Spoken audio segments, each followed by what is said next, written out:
हरियाणा में बीजेपी की हैट्रिक ने कांग्रेस सहित इंडिया गठबंधन के दलों को सदमे में ला दिया है। कांग्रेस के लिए यह हार है बड़ी।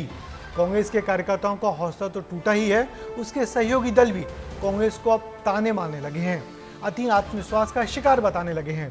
बड़ी जीत हासिल कर दिल्ली पहुंचे हरियाणा के उप मुख्यमंत्री। उधर नायब सैनी ने साफ किया है कि उन्होंने अपना काम तो कर दिया, अब आला कमान का काम है कि किसे वो सीएम बनाते हैं। देखिए हरियाणा की सियासत में और क्या क्या हुआ इस रिपोर्ट में। कांग्रेस जानती है कि जितना हिंदू पटेगा उतना ही उसका फायदा होगा। नरेंद्र मोदी जी का चुनावी भाषण, हम जोड़ने की बात करते हैं, हम आत्मीयता की बात करते हैं, हम मोहब्बत की बात करते हैं। थोड़ी थोड़ी वोटों से आ रहे हैं और कई जगह से शिकायतें भी मिली हैं। एक राज्य के परिणाम आपके हिसाब से तो वहाँ सब कुछ सही, वहाँ ना तंत्र, वहाँ से लोकतंत्र। स्वीकार नहीं करते तो चुल्लू भर पानी में डूब मरे। हमारे माननीय अध्यक्ष जी आप जलेबी पवन खेड़ा के यहाँ और कांग्रेस के यहाँ पहुँचवाइए। हरियाणा में बीजेपी ने कांग्रेस के सपने को तोड़ते हुए 10 साल की सत्ता विरोधी लहर को बेअसर किया है और एक बार फिर सत्ता की हैट्रिक लगाई है। इस जीत के बाद प्रदेश के सीएम नायब सिंह सैनी दिल्ली पहुंचे और शीर्ष नेतृत्व से मुलाकात की। पीएम मोदी, अमित शाह, जेपी नड्डा और राजनाथ सिंह से मिलने के बाद नायब सैनी ने खुशी जाहिर की है। बीजेपी की हरियाणा में ऐसी जीत हुई है कि नतीजों के बाद 2 निर्दलीय उम्मीदवार राजेश जून और देवेंद्र कादियान भी अब बीजेपी में शामिल हो चुके हैं। इधर कांग्रेस बीजेपी की इस जीत को ना तो हजम कर पा रही है और ना ही अपनी हार स्वीकार कर पा रही है। पार्टी के सीनियर लीडर राहुल गांधी ने बहन प्रियंका के साथ हरियाणा में रैली की थी। नतीजों में उसका परिणाम जब नहीं दिखा तो राहुल ने 24 घंटे बाद तीखी प्रतिक्रिया दी। उन्होंने पोस्ट कर लिखा कि जम्मू कश्मीर के लोगों का तहे दिल से शुक्रिया। प्रदेश में इंडिया की जीत संविधान की जीत है, लोकतांत्रिक स्वाभिमान की जीत है। हम हरियाणा के अप्रत्याशित नतीजों का विश्लेषण कर रहे हैं। राहुल का ये पोस्ट इतना बताने के लिए काफी है कि कांग्रेस अपनी हार को अभी स्वीकार नहीं कर पाई है। अब पार्टी में अंतर्कलह भी दिख रही है। सिरसा से सांसद कुमारी सैलजा ने कम शब्दों में हार के कारण गिनाते हुए निशाना साधा है।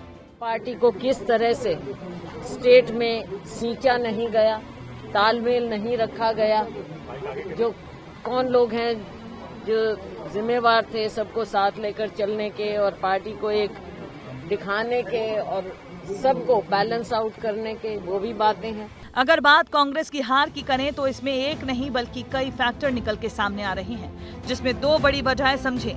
हुड्डा परिवार पर कांग्रेस ने जरूरत से ज्यादा भरोसा जताया और दलित चेहरा कुमारी सैलजा को तवज्जो नहीं दी।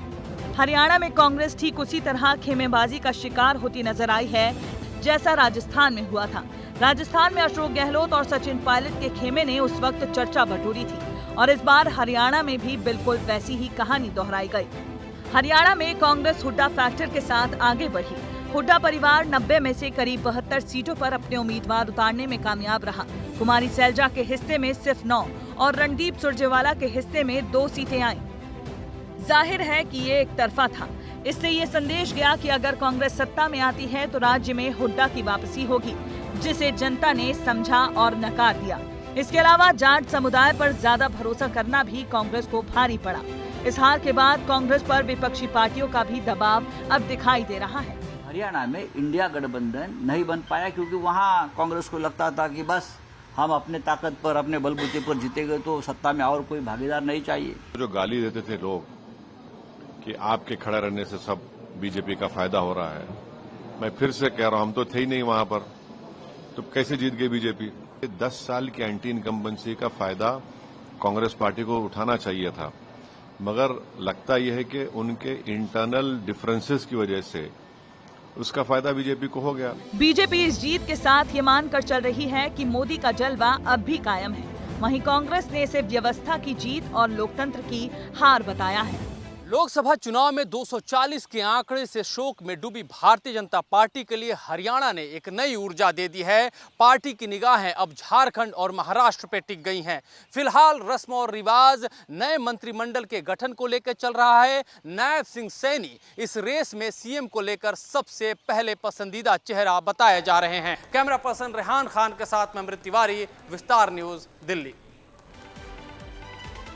उधर कांग्रेस भले ही हरियाणा के परिणामों को स्वीकार ना करे, मगर इससे कैसे इनकार कर सकती है कि उसे पिछले चुनाव के मुकाबले 11% वोट इस बार जनता ने ज्यादा दी हैं। बीजेपी और कांग्रेस के बीच वोटों का अंतर 1% से भी कम है। दरअसल कांग्रेस की यह हार पार्टी की रणनीति की विफलता और बीजेपी के खिलाफ वोटों को इकट्ठा न करने की असफलता की कहानी है, जो कांग्रेस को स्वीकार करनी होगी। सिर्फ माहौल के भरोसे चुनाव जीतने के दिन अब हवा हो गए हैं।